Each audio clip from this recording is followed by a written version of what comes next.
Alrighty, we will go ahead and get started. I apologize in advance. I was trying to figure out how to mute the dinging sound when someone joins the meeting. I don't think I figured that out. So you guys might hear some dinging in the background.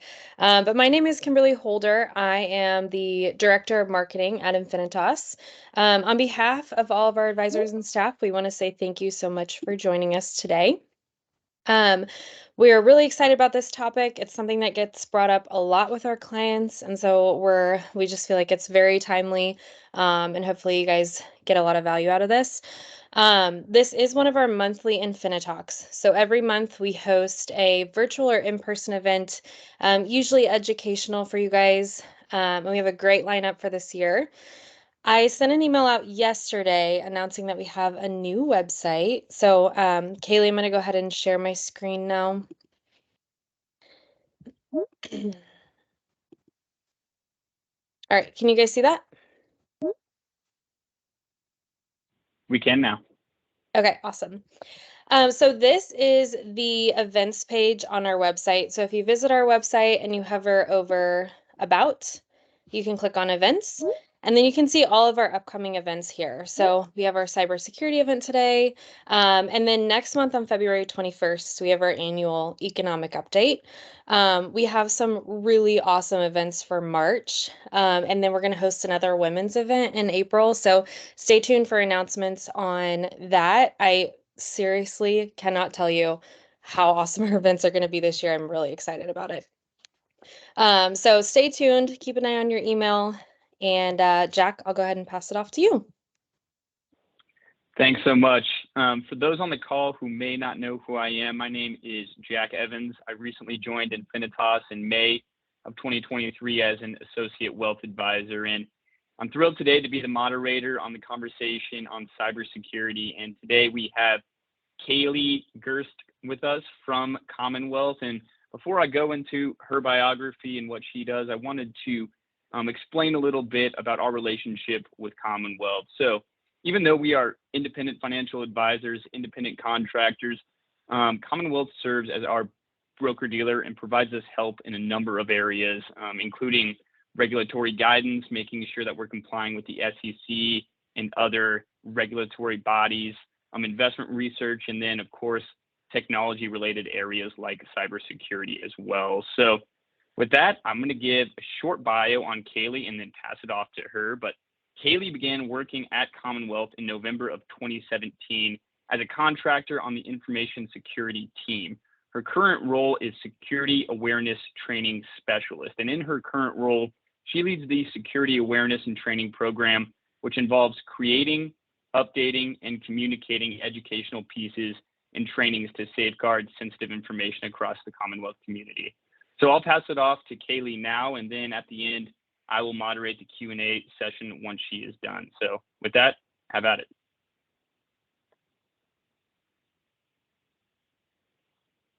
You're on mute, Kaylee. Thank you, Jack. I was just saying I'll turn my camera on. Hello, everyone out there. I'll start sharing my screen in a moment. And Jack, if you could just give me a thumbs up once you can see that. We can see it. Awesome. Sounds good. So hello, everyone. Thank you so much for joining today. Again, my name is Kaylee Garska, and I am the Security Awareness Training Specialist here at Commonwealth on our information security team. Today, we're actually going to review some of the common cyber threats and some best practices associated with those threats that you should be mindful of just to keep yourselves protected. We'll wrap up today's session with some helpful information on protecting yourself against identity theft as well. Now, I know that we just had a brief kind of introduction in terms of like Commonwealth's relationship with not only the advisors but the clients, but I'll start today's presentation off with a brief analogy. So this kind of explains how the ecosystem at Commonwealth works in our relationship with your advisor and by extension yourselves. Our goal at Commonwealth, first and foremost as a part of the Commonwealth value chain is to provide security for your advisors and you. So we provide the security of your information and financial security. So there is one less thing for your advisors to worry about and one less thing for you guys to worry about as well. If you look at the three houses that I have here in this little neighborhood, if you will, they each represent a different stage in the security value chain.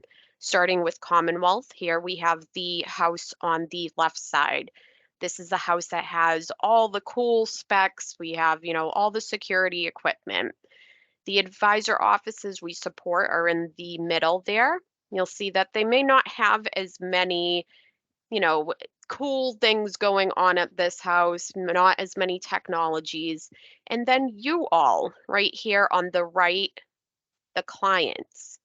We're all connected in the same neighborhood for different levels of security measures in place to provide protection for information based on the level of risk that each of us face on a day-to-day basis. Commonwealth has robust capabilities and services from fences to barbed wire to keep those threat actors out, to alarms to alert of suspicious activity, locks to even prevent access to specific rooms, and so on, which then get passed down to the advisor offices that we support. And that's that house sitting in the middle again. And ultimately, we're able to deliver protections downstream to you, the client, that last house on the left. However, if you or even your advisor happen to leave the door open or unlocked, maybe the windows are ajar, it creates opportunities for external threat actors to get in.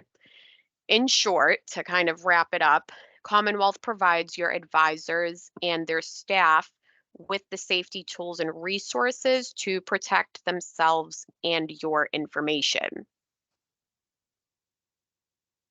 Moving forward, I want to actually show everyone a few different images on the screen. We'll dive into some breach trends we've been seeing over the last 2 decades to give you guys a visual representation of how these are expanding. This first image that you'll see here, these data breaches have occurred between 2004 to 2009. Each circle in these images will signify a different data breach and approximately how many people were affected in that breach. The different colors that you'll see, they only signify the different types of data that was breached. And then, of course, the size of the circle just shows you how many people were affected. You may be familiar with some of the names on here. Of course, we have names like AOL and the US military. TJ Maxx is on there as well. So a few sporadic here and there. And then as we move forward to 2010 to 2015, you'll see that these breaches are becoming a lot more frequent. There's a few more familiar names here like Dropbox, Yahoo, eBay, our favorite place to shop, Target, and of course, MySpace, everybody's favorite social media website. And you'll see with this that not only are more breaches occurring, but these are expanding as well. These circles are getting much larger, meaning that more people are being affected during these breaches. And then more recently, between 2016 to 2021, you'll see that the frequency and the number of breaches occurring is increasing rapidly. You'll see a lot more familiar names here. We have Twitter, Marriott, Facebook, and of course the Equifax breach that occurred a few years ago. This is one of the more notable breaches where most likely you or someone you know was a victim during this breach. This breach affected pretty much everyone that has a credit history, but you'll see, and I'll point to it here if you're unable to see it, this yellow circle right here, if you can see my mouse on there, this isn't even one of the biggest breaches that has occurred. However, it did affect a majority of the people that have a credit history. So why are we seeing these breaches occurring? Why are they increasing at such a rapid rate? That's why we see these occurring at such a rapid rate because of something called social engineering. So social engineering, it actually manipulates people into performing actions or divulging sensitive information for fraudulent purposes. I'll start reviewing a couple different common threats within this area that you all may be most familiar with. The most common form of social engineering is email phishing scams. This is one of the ones that you all may be most familiar with. Here I have displayed a common example of a phishing attack that is often reported to my team. For a couple of red flags that you may be able to note in the first two images there's very, very awful grammar, poor syntax. The email address, for instance, on this, a quick Google search will confirm that this email address is not actually related to Apple. The name of the recipient is not addressed. You'll notice if you read deep into the body of the email that there's a sense of urgency. They're asking the user to confirm sensitive information, to click on a link. And then you'll see in that third image there on the right that once the user has actually clicked on the link within this email, they're brought to a login page that looks very similar to your Apple ID login page.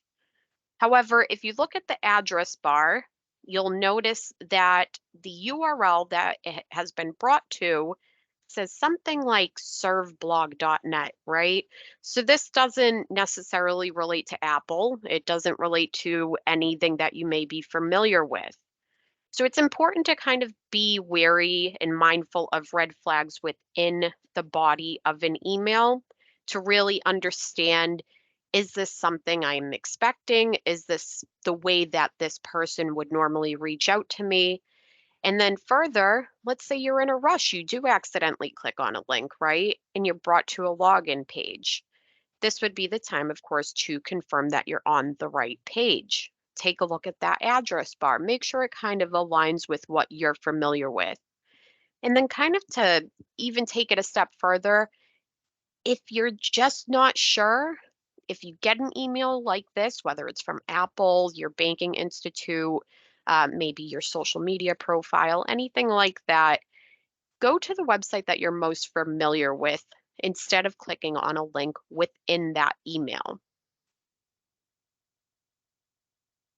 When we think of phishing attacks, we normally think about phishing emails, right? Those ones that we just mentioned. So, unfortunately, as scammers and technology evolve, there are also phishing attacks through phones as well. So, two different types of phone phishing include vishing or voice phishing attacks, which occur through phone calls or voice messages.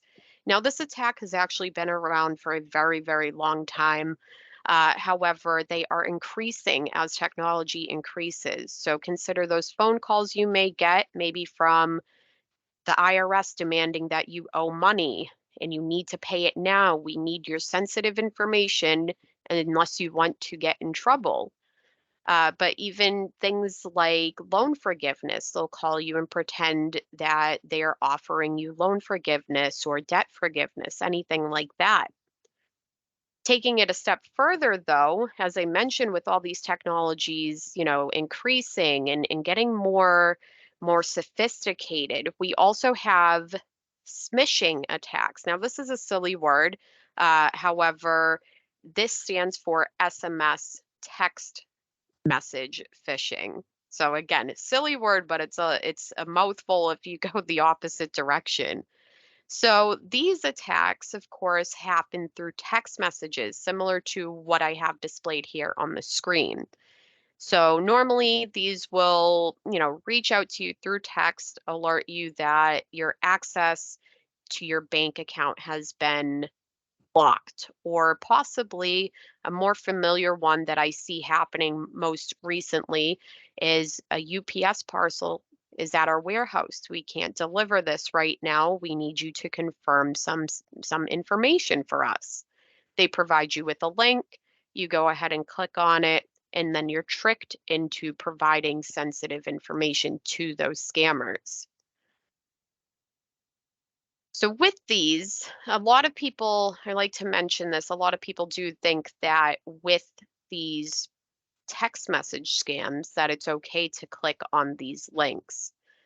Unfortunately, your phone has the exact same security, maybe not even as good of a security as your computer has, right? So clicking on a link on your phone does still pose a threat. So similar to an email that you may receive, instead of clicking on those links, make sure that you're accessing these websites, these accounts, anything like that through websites that you're familiar with. Malware, another form of social engineering, has been identified as a top concern within cybersecurity and is a type of malicious software used by hackers to cause disruption to a computer and its user. Some different types of malware include computer viruses, we have worms, ransomware, some different things that you guys may be familiar with. And this malicious software can be downloaded onto devices through malicious email links. So, again, going back to those phishing emails, if you click on a link or possibly open up an attachment, it may actually have malware and it could be downloaded in the background of your computer without you even knowing it. Malware can also get onto your devices through malicious websites. Maybe you're rushing to type in, a URL on your computer. You misspell it by one letter and it brings you to a fake website.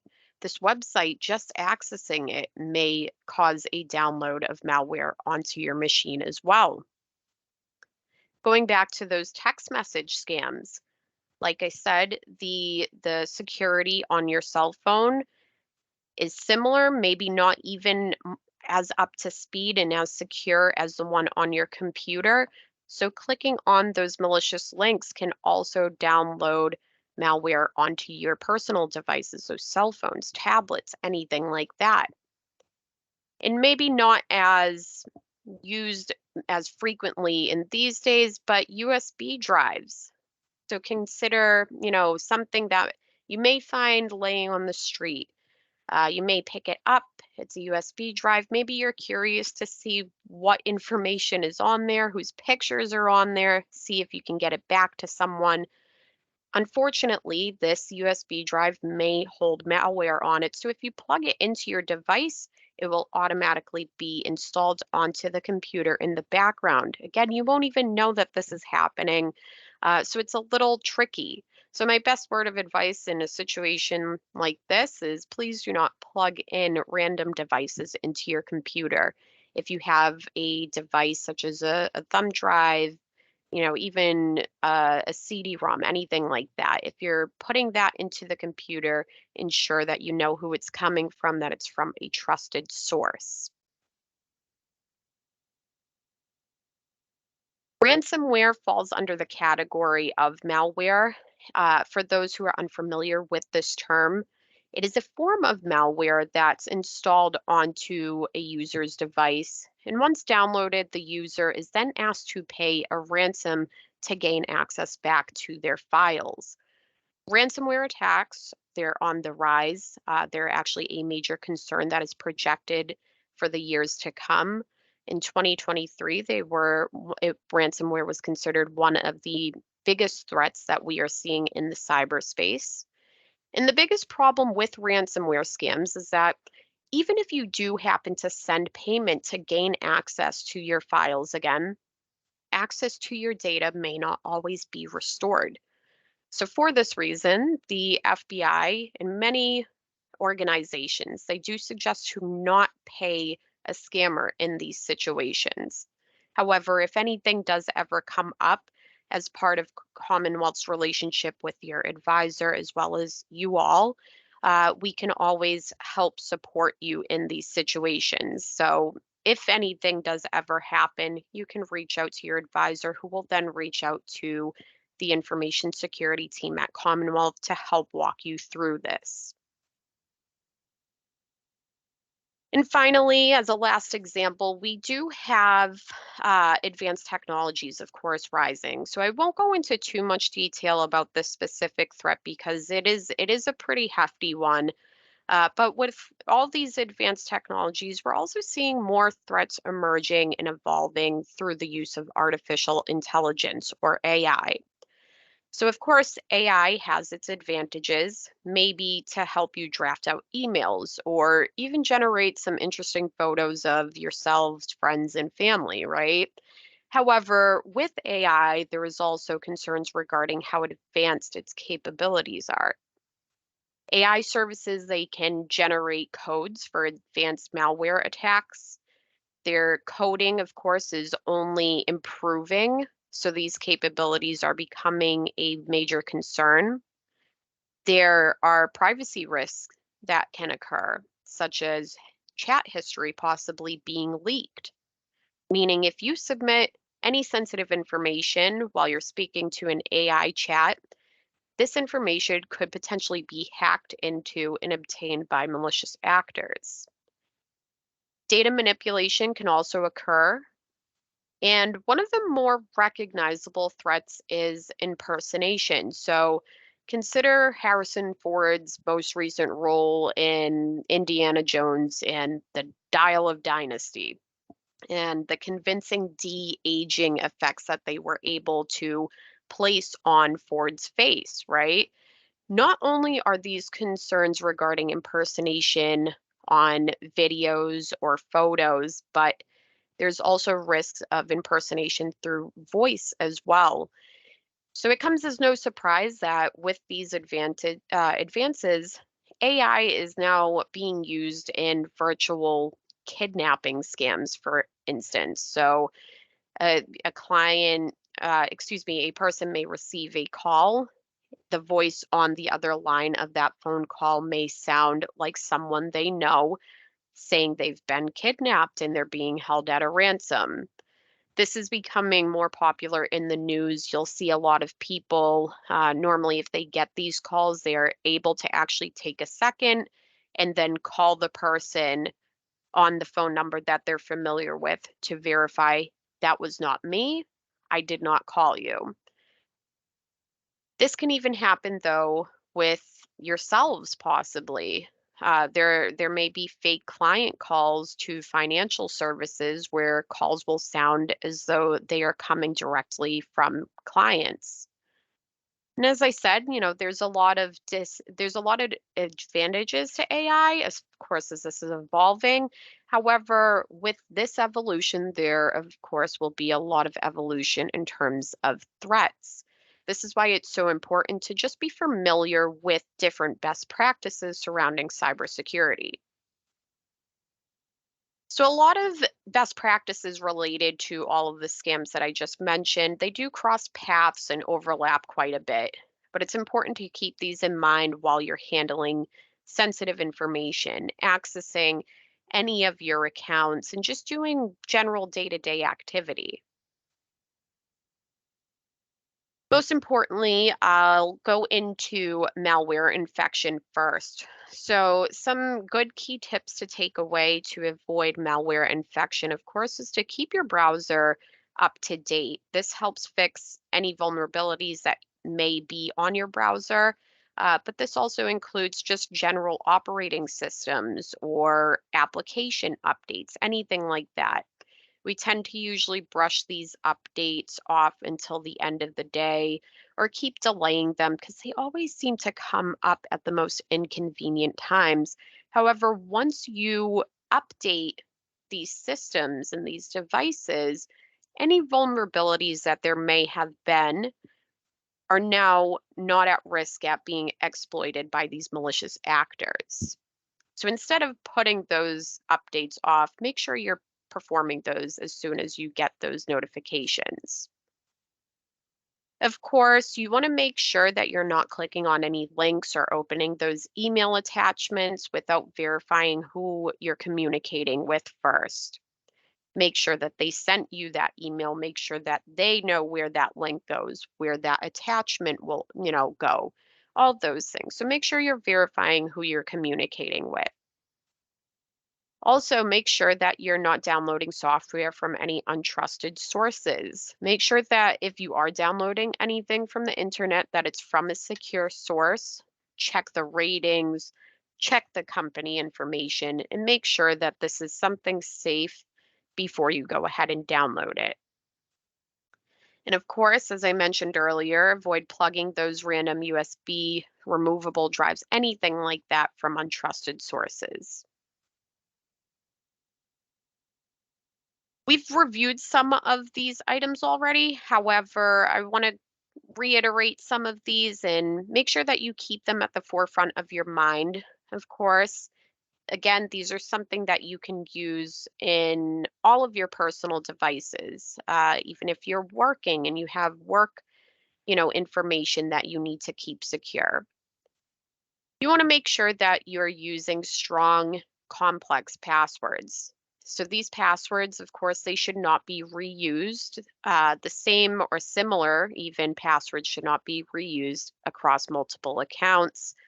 The problem with this is if you do reuse the same password over and over and over again, even minor manipulations, possibly changing numbers or anything like that, this is what these scammers will look for. And if one account is hacked into, you're at risk of having your other accounts hacked into now if you are not switching up those passwords. Also, make sure that you're not using personal identifiers within your passwords, such as names, dates, or anything that could easily be found online. You should be enabling multi-factor authentication, which is also known as MFA or sometimes 2FA on accounts. Make sure that you're enabling this on any account that you possibly can. This adds that additional layer of authentication to your account so only you can access it. And there is no risk of another user being able to get into your account. You may also want to consider enabling alerts on your accounts as well, where you may choose to possibly get notified about suspicious activity on your account, such as logins from unrecognized devices and locations. Sometimes you can even get notifications for transactions on financial accounts and even password or setting updates. You can get notifications turned on whenever something like that is changed within your account. So keep that in mind. Make sure whatever accounts you are using that you're checking that out and seeing how you can best protect your account from getting any forced attacks on it. I just mentioned this one as well, but those regular updates are very important on your devices and applications. Don't wait to do it. Do it right away, even if it's at a really inconvenient time and you're in the middle of doing something. The quicker you get that done, the less of a risk your device is at for exposure or any type of breach or hack. For any requests that you may receive, whether it's from your financial accounts, any different, email accounts, anything like that, make sure that you're verifying the legitimacy of the request. Instead of clicking on those links, make sure you're going to those trusted websites that you're already familiar with instead of clicking. And then visit websites that you're more familiar with instead of clicking on ads, of course. If you go ahead and type those addresses in, this just ensures that you're going to the right place instead of clicking on an ad that you may see when you're browsing the internet. And finally, establish regular backup processes. So, a lot of people, when they hear about backup, they tend to think about, I have to back up my photos. All my photos are on my cell phone. I'm running out of space on there. But if you have a backup process in place for your systems, any personal information you may have on your devices, stored in your computer, anything like that, if you're establishing that regular backup process, it ensures that you always have a safe space to restore that information. So, for instance, even if we're thinking a little bit more outside of the box, and let's say we're not even considering a cyber attack, let's say you lose your cell phone or you lose your laptop, your tablet, anything like that.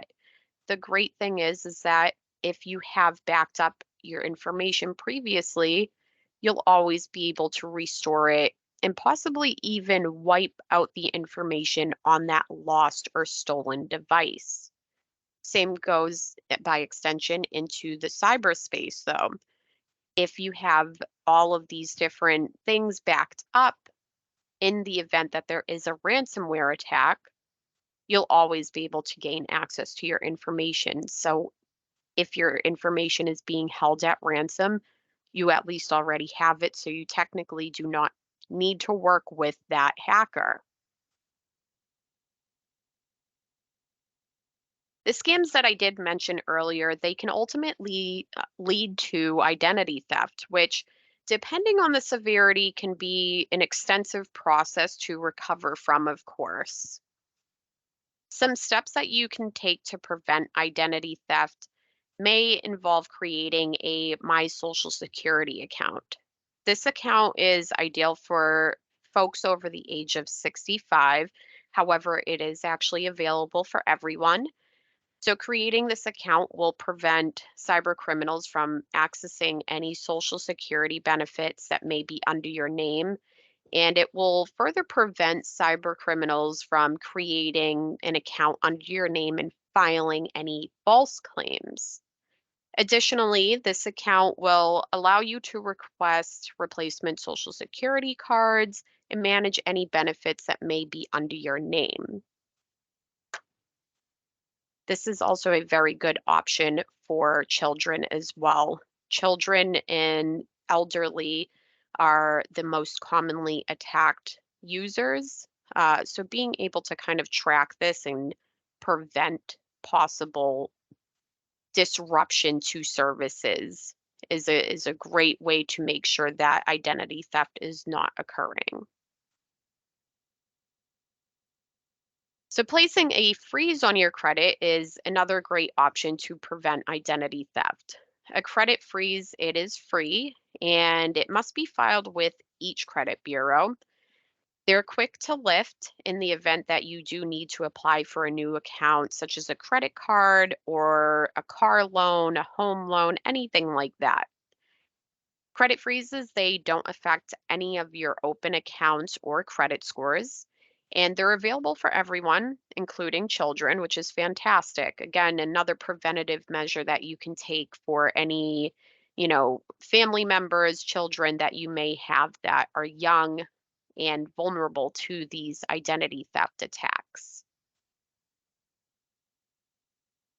In the event that a criminal does obtain a victim's social security number, they often try to apply for credit cards or accounts with this information.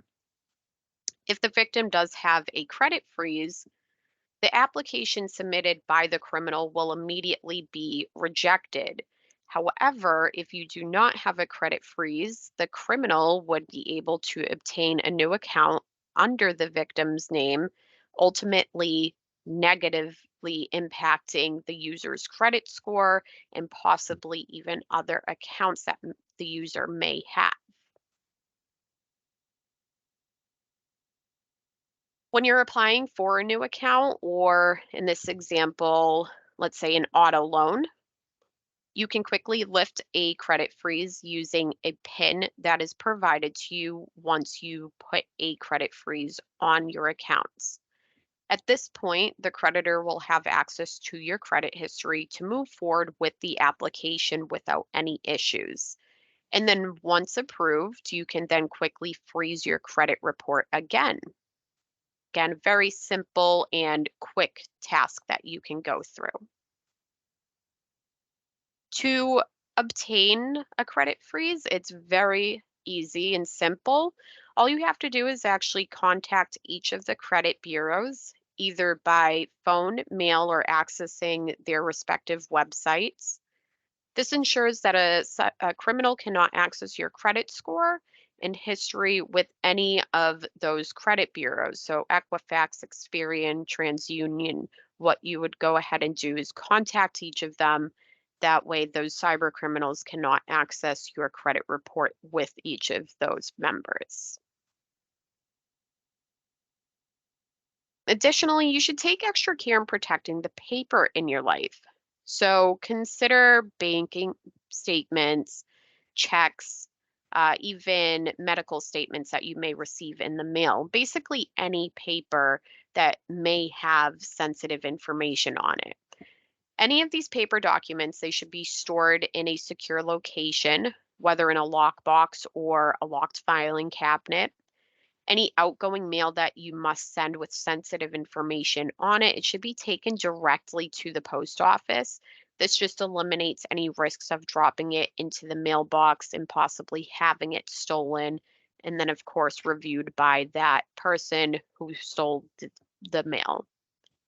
And if possible, pay bills online and opt for paperless statements. This just ensures that you don't have to have all that paper cluttered up in your home, and then you can always refer to them through your online accounts. That way you don't have to worry about any of that information being disposed of in the trash or recycling at home.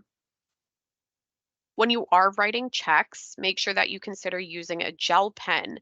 So this actually prevents something called check washing, where regular ballpoint ink can be washed off of paper, and it can be done quite easily. I won't go into too much detail regarding this. However, keep this in mind when you're writing any future checks. Gel pens are a much better alternative to ensure that that gets to the right person, especially if you're sending that through the mail.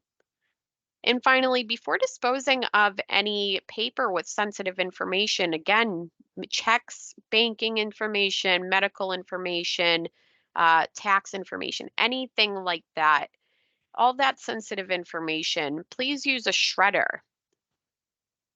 So documents with, again, personal data such as social security numbers, birth dates, account numbers, passwords, PINs, any of that stuff, it should all be securely disposed using a shredder with cross-cut, diamond cut, or micro cut capability. This just makes sure that it gets extremely ripped up, and that no one will basically be able to piece it back together. So that way, none of that information will be exposed. Now, we went over quite a bit of information. I believe that we were going to open up the session for some questions. I have Jack back here.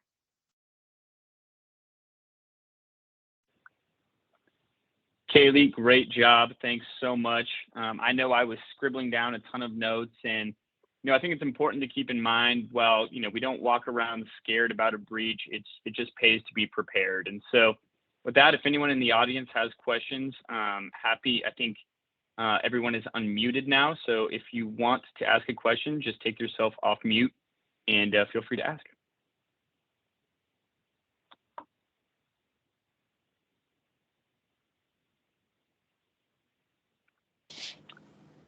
Yes, Kelly.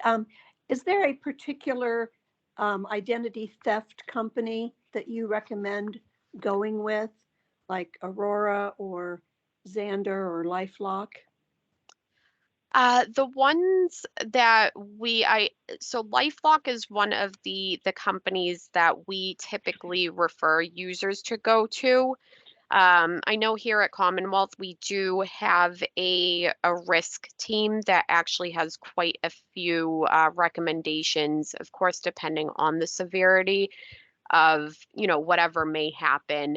However, LifeLock has continued to be one of the most recognized names in terms of having that like credit monitoring available. So definitely, I would say something like LifeLock is probably your best bet. However, another alternative that you may consider too is doing a quick Google search and kind of just seeing what company best meets your needs, right? Taking a look at articles that have reputable information and reviews of these companies and making sure that they're doing what you need them to do. All right, thank you. Of course.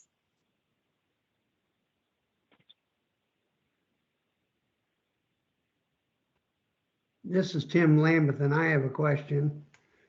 On the alerts, where do you go for that? Where you said you can turn on an alert?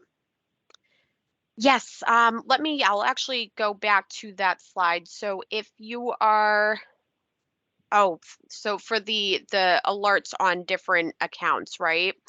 Right. So it depends on where you're doing that. So something like, let's say for instance, like your email account, you may need to go into your settings, and these will typically be under either security settings or even privacy settings.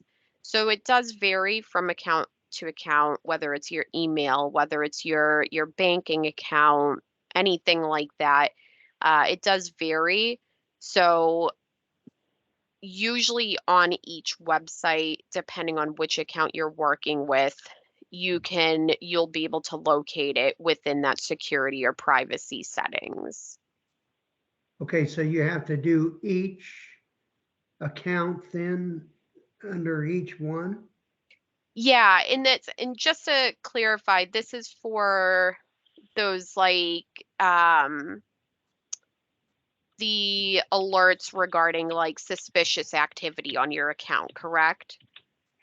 Well, that's what I want to know. Is it you got to go to each account, or do you do this on your computer to get that, or what? Yeah, so if you want to go ahead and make sure that you're getting alerts, for instance, let's say for suspicious activity on your banking account, depending on which banking institute you use, they'll usually have different alerts that you can set up that will send you a message, possibly call you or send you a text message through your phone, or sometimes even email you to let you know if there have been any updates made to your account. Okay. I hope that Thank you. helps. Of course.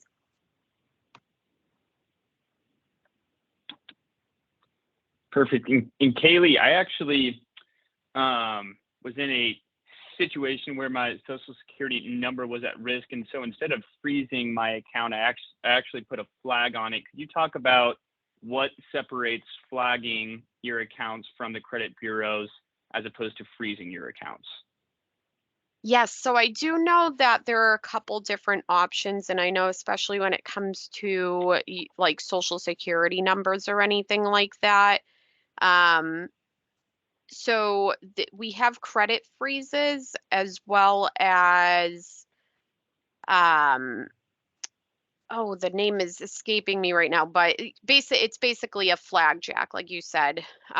So there are different options that you can do. Like let's say your information has been exposed, you're trying to you're trying to recover from it.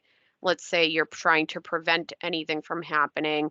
The difference between these flags, they typically do take a little bit more to lift them. It's not as immediate as a credit freeze. Some of them do also come with a cost, if I'm not mistaken, although I do believe that these were made free a couple of years ago. So it may depend, it varies from institute to institute. But the credit freeze usually is more of a preventative measure where, flags may be something that's like a part of like a recovery measure that you may need to take. I hope that helps. Absolutely. Yes, thank you. And the audience, feel free to use me as a cautionary tale. If you're trying to renew your passport, make sure it's a .gov and not a .com, because there's a lot of fraudulent websites out there on that front. But we've got about 5 minutes left. If anyone else has questions, feel free to speak out. But otherwise, I'll give you some time back in your day and kind of wind down this session. Yeah, hey Jack, Dave Potter. Have a question. I'm guilty of repeating passwords, and I don't know. I think there are some devices out there or some apps or something that help you generate passwords and then keep track of them. Can you can you recommend something? Because if you write them all down somewhere or you put it in the notes in your phone, I mean, that's got to be susceptible to somebody breaking the code, right? So what's the best way to handle multiple passwords? Absolutely. And this is a very common question because I find myself most of the time I'm trying, you try with all the different accounts that you have, you're trying to juggle, 17 different passwords that have 18 different characters in them. They need all these different variations of complexity. You can't reuse it. So it gets a lot. It's a lot to remember. So there is something actually called a password manager, and a password manager will store all of your passwords in a safe space all together under one umbrella, and you will only need to remember one password. The great thing about password managers too, of course, is that some of them will even automatically update your passwords for you. So that kind of hits the nail on the head on some of those items I was discussing earlier regarding passwords. They'll update them for you. They'll go ahead and alert you if your password needs to be updated. Even some will go ahead and they'll go ahead and make sure that once you log in to your computer, your browser will automatically log you in to those websites already that you have stored in there. So again, a password manager is a great option to keep track of all of that. It's pretty much a one-stop shop for all of your passwords, and some great ones that we typically suggest is a company one password. That's the letter, excuse me, the number one, and then the word password is a great password manager. However, there are many resources out there, again, similar to the question about like credit monitoring. If you do a quick Google search, you can find comparisons of all of these different password managers. You can even sign up for free trials to kind of figure out which one works best for you. Okay, thank you very much. Of course, thank you.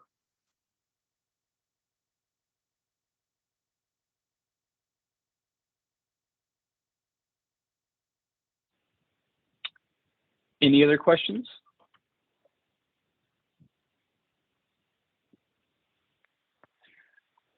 Okay, well, a big thank you for all your time today, Kaylee, and I'm hopefully if everybody had some takeaways, took some notes, and if you have any more questions, feel free to email us, anybody at InfiniTALKS, and we'd be happy to get you in contact with a representative at Commonwealth about cybersecurity. So with that, enjoy the rest of your week and talk to everybody soon.